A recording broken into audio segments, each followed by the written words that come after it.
What is up, everybody? Welcome back to another edition of the SevereMMA podcast. And today I'm joined by Brian Moore, who takes on Jordan Winsky this weekend at Bellator 263. Brian, I know I said you're taking on Jordan Winsky. It was like it could have been anyone this weekend. The amount of opponent change you seemingly have. Has it been a mad week? What's it been like with all the changes? Yeah, look, it's been a mad week, but Bellator pulled out the stops, and we have an opponent for Saturday, and he's a worthy opponent. Jared, I trained very hard for him. He was a tricky southpaw who liked to kind of a wide karate blade style stance, and also liked to wrestle. This guy's different, but I've been around the game a long time, and I'm ready. We've done our homework since we landed. But yeah, as I was arriving in the hotel room, after a long flight, I got the word that Scoggins had tested positive. Then they gave me a replacement, Victor Henry. He was 20-5, which I agreed to. But then he pulled out after accepting. So now we have Jordan Winsky. Mm-hmm. Well, I know you've watched a bit of Jordan Winsky. I only heard about it not too long ago, so I haven't had a chance to look at him yet. What kind of a fighter is he? What have you seen? I looked at his record, and he has a pretty good record and some good names in it as well, and faced some pretty good opponents. What do you think of him, having watched some of his fights? Yeah, he's pretty well rounded. It's hard to say. Does he prefer striking or grappling, because he does a bit of both. He's pretty efficient at both. So, I think he's a good opponent. I didn't want Bellator to try and pick up some guy, a local guy with a poor record. I wanted to, after all the training and hard work I've done, I wanted to put a good performance on against a good opponent. So they've got that in Winsky, who's, I'm sure, preparing for another fight, and we get to find out on Saturday what he's like. Was there any hesitation at all to take the fight? I suppose when you're already over there, it must be very hard to even think twice. Were you just straight away saying, right, I'm taking this fight, I don't mind who it is, as long as it's someone good anyway? When I landed, that all happened, and they gave me the opponent option they gave me Victor Henry, and I said, yeah, absolutely, no problem. And then when he pulled out, they offered me my purse, my half my show money as such, and I said, no, I want my full. I want to fight number one. Mm-hmm. That I didn't come over here to America to have fun for a week without my family. I came out here to fight. You know what I mean? Mm-hmm. How important is it? I suppose, like, during the coronavirus, it's been a tough time for everyone getting fights and stuff. And I know, coming out from your last fight, it's been almost 9 months now, I suppose. And after that fight, everyone was talking about you. It was a fantastic performance and a very, very good win. And then you got the rankings came out, and you were in the rankings. But and then I know these rankings can be a bit weird at times, but you fell out of rankings for no apparent reason, and now we're obviously the Eric Perez fight was supposed to be in the middle of that as well, which is a big name, and in my opinion anyway, a very good stylistic matchup for you, and a fight I really fancy you to win. And what has the last 9 months been like for you, like, in terms of that? Like, there's been a few ups and downs there, hasn't there? Yeah, there has, but look, the training has been constant. The focus has remained. And that's what I enjoy. I enjoy my training so much that I'm always able to revert back to that. And that's my savior in a way, where I can, I love doing it. So I was always ready. The Perez fight was unfortunate. I got COVID. And I basically went back training as soon as I possibly could. I actually went back too soon because I wanted to get that fight, a fight quick. But just with lockdowns and the pandemic itself, it's now July 31st. But with that being said, I'm in a much more fortunate position than most in Europe who haven't been able to fight. And I have a good relationship with Bellator.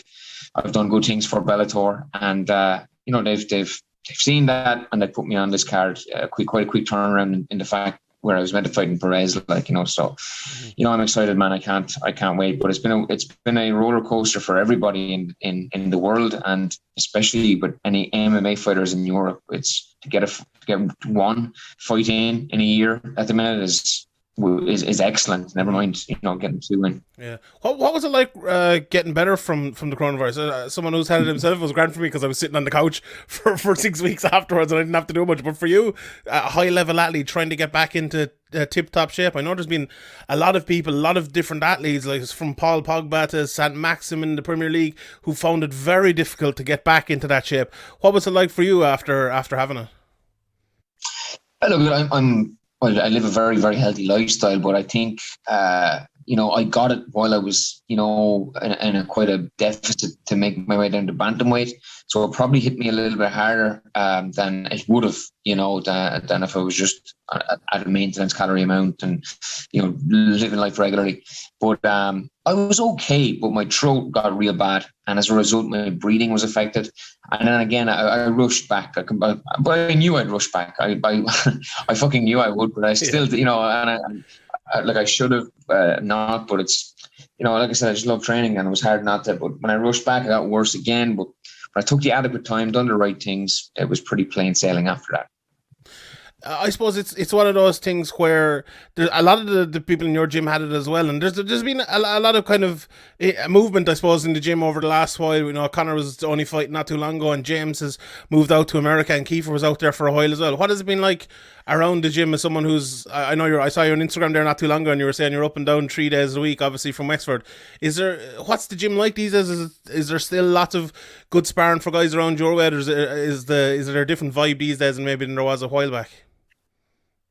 No, it's been pretty constant. At the start of all this, there wasn't that many bodies on the mat with, guys that, guys been out of the country, number one. I suppose people being reluctant to train, and then just with the general restrictions. But right now we've got good numbers again and the fight team, and everybody is so unique in their style of the fight team. That it's quite easy to get good rounds. It's quite easy to pick different guys' brains on what you might be curious about in certain technique or certain area. So, and that's what I've always loved about SBG. It's many gyms will have very similar styles, each fighter, or each fighter will have the same kind of style, but in SBG we're all very diverse in our style, so it's great. And it was funny because with the Scoggins fight, I was sparring guys that came from a traditional background. But I was on fire in training where I had to bring in, 2 and 3 different training partners per session to do shark tanks with me. So a lot of those were orthodox and kind of Muay Thai guys, which is similar to the opponent I have now. So thankfully, I wasn't just sparring the one style all this camp. Worked out well. I saw a lot of people I've spoken to, almost all the fighters have said to me, and maybe it's a little bit different for you because this is something you do normally, but a lot of people have said, because of the coronavirus, for a lot of the time it's just been kind of the pro teams or maybe the higher level amateurs, but there's been very little people in the gyms because the gyms have been shut, and there's been more one-on-one training, or maybe more even one-on-one, with your teammates. Is that something you found that's been a benefit for you throughout all of this, and not maybe having to share coaches or share mat time as much as you maybe previously had in SBG anyway? I know down in your own gym maybe it isn't as big of an issue, but in SBG. Yeah, to be honest, Sean, about 65 to 70% of my training is done solo by myself anyway. So I was probably the most least affected athlete in this, and I know that might sound a bit like, I don't know, a lot of people wouldn't agree with that kind of training system that I have, but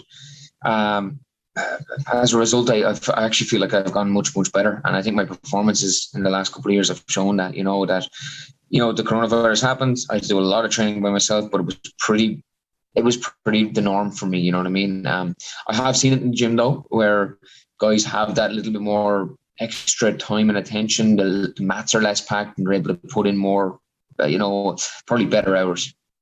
Yeah. Is it one of those things where when you are obviously I was going to say sparring by yourself, that'd be fairly hard to do, but training by yourself and getting, improving and hitting the bag and stuff like that, where we always talk about improving the software while keeping the hardware in tip-top shape. Is that something you think maybe will give you longevity? That you maybe Absolutely. aren't having those sparring sessions and it'll keep you going longer?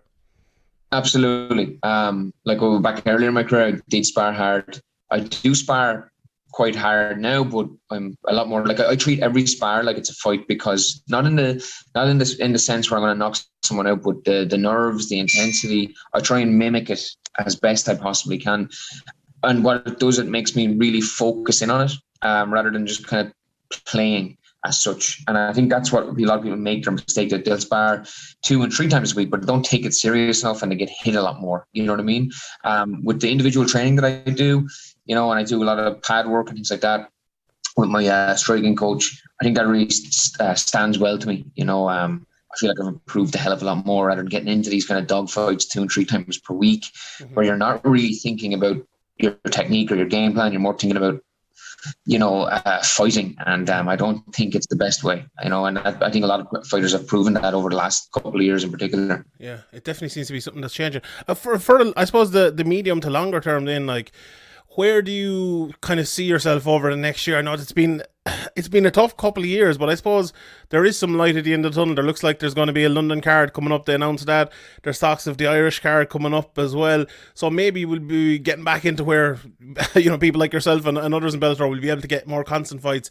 Do you see it as, say, even this weekend, it's a huge card. I would argue probably the biggest Bellator card of the year with the best fight of the year on top of it. Do you see this as an opportunity to kind of stake your claim for a big fight and to move towards the top of that division? Absolutely. I have to be given a big fight next. Like even the Scoggins fight, he was a 10-1 guy, but he wasn't really that well known. But Bellator had a lot of hype themselves about him. Scott Coker announced his arrival, and so I was like, right, Grant, I'll smoke him, and and there'll be no ignoring. But realistically, I should be fighting a top 5, top 7 guy with what I've done, and with what I'm going to do on Saturday. I think I'll, whatever they be in that position. And I suppose the last question: what are you going to do on Saturday? I know you don't like giving predictions that much, but we've seen over your last few fights, your hands have looked like, and I excuse the pun because the hands obviously you'd have had the hand injuries, but they've looked really, really good despite of that. Is it a case of another one going out and letting those hands go and putting them on Jordan Winsky on Saturday night? Yeah, I'm going to finish this, man, and the finish is really, really important to me because as good as the Bellator bantamweight division is, I am in a division where guys are very happy to eke out these decisions, to raise their hand up after the bell goes and try and sway judges. I don't do that. That's not my style. And the performances can't be overlooked.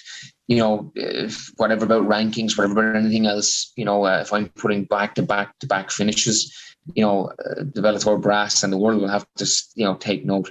And, I was meant to fight a top 5 2 fights ago and he pulled out. The look hasn't been really there, but all I can do, Sean, is focus on myself and for what I've done to my training, for my recovery, what I've added to this, to my game, to the longevity of it, everything has been unbelievable. And you're going to see that on Saturday night. I'm looking forward to Brian. Virgin Media too for everyone in Ireland, and you know where to watch it across the world. BBC iPlayer as well if you're in the UK. Brian, I really appreciate the time. Thanks very much, and best of luck on Saturday night. Thank you, Sean. Thank you, man.